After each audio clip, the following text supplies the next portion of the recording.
Hey, YouTubers. I'm making this video, and I'm not trying to be discreet or anything. I'm basically, why you don't see my face is, I'm driving right now. I'm actually, I have the interior light on, the inside light on. I'm not supposed to have that either, but I don't care. If a cop pulls back, I can turn it off real quick. Anyhow, I am not new to YouTube. I am a YouTube fanatico, junkie, you name it. I am a YouTube junkie, period. And everybody go, hi Rob. Oh. Hi, my name's Rob. I'm a YouTube junkie. Hi Rob. Hey. But I never opened a channel. This is my first channel ever. I just held out. I didn't want to do it. I don't know, for whatever reason. You know, just slacking or whatever. So, just to let you, if you're watching this video right now, then obviously you are interested in molecular science, you're interested in chemical science, you're interested in free energy sources, you are interested in finding someone, if anyone, on the internet is real in what they say and do on YouTube. Buddy, I've been all over YouTube. I've been all over the internet. When I fixed my van, after taking it to the shop and spending thousands of dollars or whatever, almost thousands, hundreds, whatever it was, 400 here, 200 there, you know, it gets old. Okay? After spending that, for them to do, or not do, but tell me the same thing I just told them when I dropped the van off, I suspect that this is the problem. Tried to help them out to get along with the business, you know, to get along with the job. Here, I need you to do it. I don't need you to put a voltmeter to it, diagnose it, clear the codes, watch them pop back again, and charge me $400 to $500. You got me messed up with somebody else. I'm sorry. So after the, you know, and they're con artists. So after I let them con me 2 or 3 more times coming back, you know, my 3rd or 4th time, I just learned, you know what, after $462 and you didn't do anything to it but change my brakes because I said, while I'm here, go ahead and do that. No. Van kept stalling, so I just buckled down. I buckled down and I investigated it. I wanted to know everything there was to know about Dodge, Ram, trucks, and vans. 2,500, 1,500, 2,500, you know, 5.9, Magnum. I wanted to know everything. Because I am getting ready to fix all this stuff myself. And it was, come to find out, just everything went to shit 2 or 3 weeks after I bought this thing. Right now, I got no check engine light whatsoever. The van has 270,000 miles on it. We're coming up on 268 something, I think. Okay. And I'm on my 5th computer, PCM, and it was a good one. Come to find out, they were all under warranty. You know, they went out and listed a year. I'd be on my way to work and poof, nothing. Van would just blip, you're done. You know? I'm like, what is going on with this? So I'm on my 5th computer, come to find out, Chrysler will tell you themselves. Chrysler Corporation, Detroit, Michigan will tell you that Dodge, Ram, from 89 to, I think it's 2001 or something like that, is the computers are 2 out of 10 are good out of the box. 8 out of 10 are not good out of the box. This is why people take it to the dealer. Everybody for years you've heard about the $3,500. It's a nightmare to take it to the dealer to get your computer done. Well, there's a reason why it costs that much. Because they take they order the dealer, wherever local dealer you're going to, they will take it and they will order it through their guys, wherever it may be. You know, so you're not getting O'Reilly's or AutoZone or whatever coming from Mexico.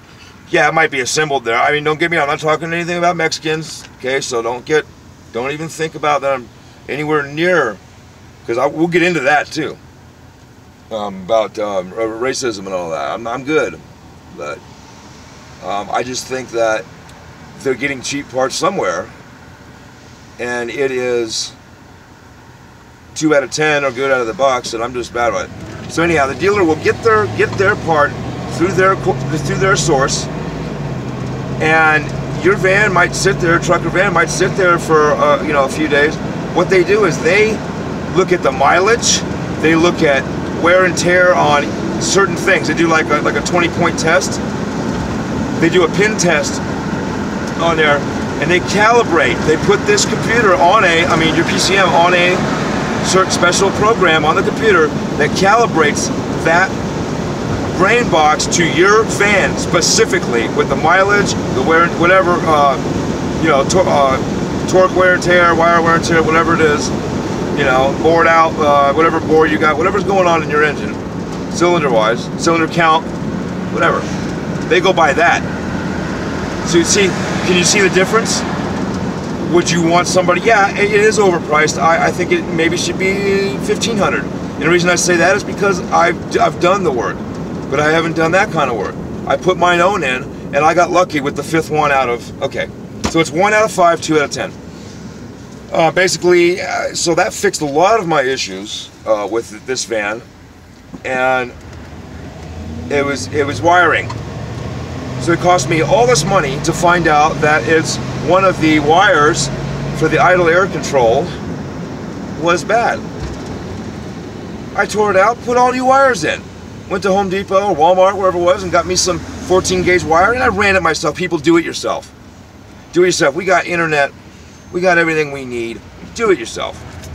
You know, it is, if you really, really, really don't know it and are scared about it, then get somebody else to come in and hey, your neighbor. You know, 2 heads are better than 1. You know, get your brother or your wife out there. Oh, no, don't do that. Sorry. Hey, if she heard this, my bad. Now she's going to be working with you, and now you won't talk to me anymore. But get somebody out there with you that can help you, you know, think about things or whatever. Use the internet, DodgeTalk.com. Whatever you, I have a Dodge, so I'm going to talk about Dodges. I don't drive Chevy. I don't drive Ford anymore. This is what I'm driving, and I know about it, inside and out. So, you know, if you have any questions that I may be able to answer about Dodge Ram, this is a 96. I failed to say that. This is a 96. So, and barely, because it's all, you know, 90, and then 97, they changed the transmissions. Okay, so enough of that. Enough of that, all right? That's how I got into doing everything, the research. Okay, so you're on this. You're on this. You're watching this video right now, waiting for me to stop talking about my car and start talking about science. You want to know the best way to make free energy for your home, inside your home, for your family. And you're looking at me, you've already got your own ideas, you've done things, or maybe you haven't. But I'm going to tell you, it's not easy. And I'm going to tell you, and I could call it, I could almost look at a YouTube video right now, and I swear to God, I'm like Leonardo DiCaprio, Catch Me If You Can. Oh, that's all wrong, that check is all wrong, look at this. No, I can look at that video and pretty well tell you, no, that's all wrong. He did everything but flip that little board over to show the motor he's got, or the battery he's got underneath it. Why are they hoaxing? Well, I'll tell you why. They're getting paid for that. For all the views and all this shit. I don't care. I want people to get into the science of making your own stuff. I'm a redneck, you know, I mean, I am whatever I want to be. You know, I live in a van. I live in this van. This van is my home. Okay? I live in Southern California. Now, does that answer your question? Why does he live in a van? There it is. I'm building a trailer in the back. In my trailer, in my camper, that I built by hand, by myself, has a solar unit in it with 10 solar panels and 3 batteries at this point. Well, I run it through the solar, into the batteries, out to the charge controller, out to the you know, array of inverters I wanted to choose from, whatever I've got there that, you know, I bought. Harbor Freight, you know, messed me up on some bigger ones, and they caught on fire. So there's my review on that. Don't buy them. Stay away from Harbor Freight power inverters if you can. But right now I'm using one. I'm using a 750. Seems to be all right. Runs all night if I want, you know, whatever. Okay, using that to run on my breadboard across the room, across the aisle there. I've got my my magnetic spin vortex that I'm working on. I already built the hull for it. So the magnetic hull is built. It is magnetic. It does work. I have actually set a battery in there, a little, you know, D-sized battery or whatever, and watched it start to slowly charge just in that strong magnetic field. And I haven't even hooked up any power to it. I haven't done anything to that yet. I haven't put any gyro deal in there, no spinners, no nothing. And it's charging a battery, barely. On top of that, I have mounted one Ryobi vacuum, 18-volt vacuum motor, pushing, and a DC printer motor. It's not a square stepper, but it's a good motor. And you'll see my other video, you'll see how I was tweaking it. I got it up to, I think, 70, 68 or 70 volts DC in that one. And that DC will charges batteries and a battery pack setup. Now, I gotta go to Home Depot. No, she's gonna call me in the morning. Damn it. All right, I won't go to Home Depot. I paint homes. I'm a painter. I'm trying to get out of it. Yes, am I trying to get rich quick? Is this a get rich quick scheme? You're damn right it is if it happens quick, but no. And realistically, people, I'm not. What I did was I discovered something in March, and I only told one person about it, and this person is no longer with us, unfortunately, and I'm still pretty pissed off about that, but I gotta let that ride because she told me to. So I'm to the point where I want to push forward with this. I want to push forward, and I came up with something while I was making a voltaic pile battery. I made a mixture, and I let it sit a while, and I was to the point of charging the Givani cell in the sun, the penny battery. I was to the point of charging that in the sun. Condensation, reduction, condensation, reduction, blah blah blah. It was working. Okay, I had a problem pulling current out of it though, because, and I found out why, that the acid I was using was too weak. So I've got a new setup for it, all new stuff. There's a new sheriff in town, and I did all that, and something happened, and the whole system did something that I can't tell you, because that's my livelihood, that's my life. I won't tell you, I won't show you. And since I've been with Cal State, I've called Cal State and got a hold of some people. They blew me off for months, blew me off. They finally, because of my, you know, perseverance, you know, I'm very, very persistent. The persistence level, you would not believe. I'm like, people, this is going to change everybody's life on this planet if they wanted to. Really. What is it? Tell me over the phone. I said, I'll give you an idea of what it is, but I'm not going to tell you. Well, and then, oh yeah, that's great. Bring it in, and can you do it? You know, an example for us? Can you show us the prototype? So I threw together, you know, a makeshift prototype of this, and you know, where it would hold. And I brought it in. I showed it to them, and they said, "That's all? That's it?" And I go, "No, that's not it. Fuck, of course not. You think I'm stupid? No." So then, you know, it gets on into May and all that, and then June, you know, it was fine, and we were just getting ready to move on this, and then, you know, July happened, and I'm so sad and over that.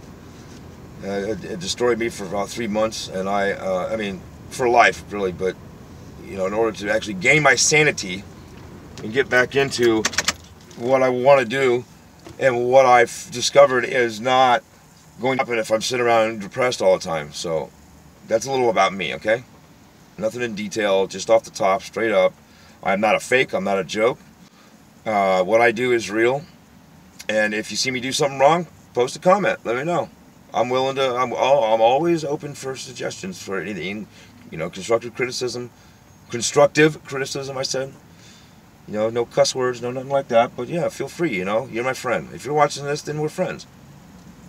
Now, I got with them, and they saw that, and they says, well, what, you know, where's the rest of it? I said, I've got it, you know, I haven't built it yet, but this is what it does. And it wowed the whole room. 14 people were like, oh, wow, no way, we're doing that now? Yes, this is what we're doing. And so, I blew up and took 3 months of just, you know, out up in the mountains, and I like to spend most of my time there if I can. I'll be back in December here in just a few couple weeks. I'll be back up there again, and I gotta apologize for that tree I kicked 38 times. Yeah, my foot don't feel nothing when I'm to that point. When somebody goes away like that and leaves me, so. I'll be there, and then in January we're back. We're back, baby. We're back. I'm gonna be hitting this hard. So in the meantime, I'm doing some projects that I want to learn. I want to learn a little bit more about. So we're gonna do some magnetics. We're gonna get into this is tonight. I'll make another video. I just pulled in. Just got here from a job I was looking at, and I gotta get set up and everything, and I'll set the camera back up. So I got into magnetics. We're going to do a little bit of that. I'm going to start the base foundation for the, is that the same thing? Base and foundation? The base foundation for the voltaic pile, the cell battery using zinc and copper. I'm not going to use zinc in this one. I'm going to use a high-end, high-grade aluminum that has it's a slow discharge rate is what I need from aluminum.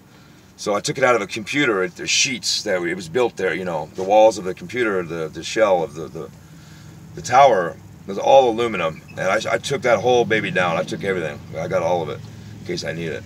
It's high-grade aluminum. It's a Dell product out of Texas, and there'll be little, very little aluminum oxidation. I mean, I want it to oxidize, but I want it to oxidize with copper plate.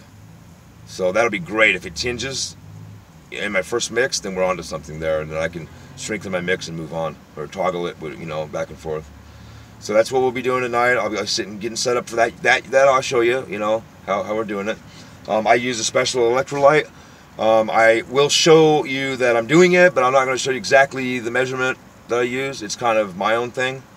So when you do your own, or if you have already done your own, then you know what I'm talking about. I don't take batteries apart.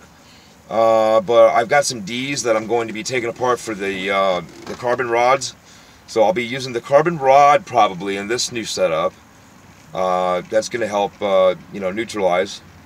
And then I'm gonna go ahead and leave the manganese dioxide alone. Not going to mess with that. And then I'm going to stay away from bleach this time. Because I had it cooking, baby. It was. You should have seen that. I had to get out of there. I had to pour it out, and it was cooking on the ground. I was like, whoa. I've been breathing that shit. So, okay, well, live and learn, you know. I might have got high, I don't know. You know, I might have made me forget who I was. But so that's the deal. Stay tuned, because, you know, this is a real deal. And I'll be your friend. And I will tell you as much as I can about it. I'm not a tutor. This is not a tutorial. This is just a good old boy that makes stuff, and I love to work and tinker, and that's it. I listen to all different kinds of music, so each video will probably have, you know, a different band or a different song, or, you know, it might be a little hip-hop beat or something, or it might be some old 80s show beat, like the previous video was Airwolf, the extended version, 11 minutes. You know, I like to do that. Dun, dun, dun, dun, dun, you know, I'll do Knight Rider. You know, I'll pop with anything. That's what keeps it spontaneous. You know, I want to stay spontaneous now. I don't want to get into a pattern where we just dig a rut.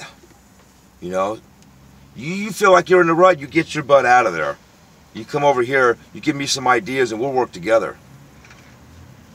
You know, and we'll exchange, you know, stuff. If you have any questions or comments, please feel free to leave them there at the bottom, wherever it's at. I don't know. But, you know, just be American. Be a good American. If you're living in this country and you sign that paper and put your right hand up, then you're an American, damn it. And let's do it. Let's put something in everyone's pocket that they can use. You know, the lithium-ion battery was great. It is great. I'm still using it. Everybody is. But when this next battery comes out, you know, I mean, you can look on there. You'll see. I can post a link to it, whatever. For it's a glass setup that this lady came up with it. There's a couple of those. There's a guy I think in Texas that come up with one. It's just it looks like a sheet of gray paper, real thin. You can cut it with scissors. Nothing blows up. It's biodegradable probably. And he's not going to say what he already has a patent on it. But the lithium battery is going to be a thing of the past real soon.